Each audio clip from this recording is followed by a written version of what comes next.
This is a disease spread by droplets and droplet nuclei. So it can spread in the community if these patients are not taken care of. We need to be at our toes to try and help everybody who may be suffering, especially keeping in mind the disease can remain asymptomatic and can worsen in no time. In today's era, when we have good drugs, good treatment available, these patients become non-infectious soon after the treatment is initiated. So when patients are asked to, not come to work, that is a disservice we are doing to them.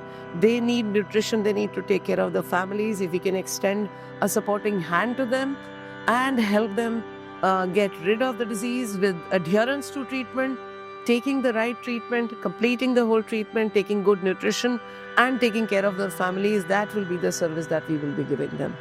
So we started using the ECHO model when we started discussing difficult to treat cases. ASHA workers, our CHOs, who are our partners in our last mile delivery, who are the foot soldier, if I may call them, actually connecting the community to the program, to the healthcare workers. We are taking them on board, and frankly, we are thankful to ECHO for allowing us to have a reach so far.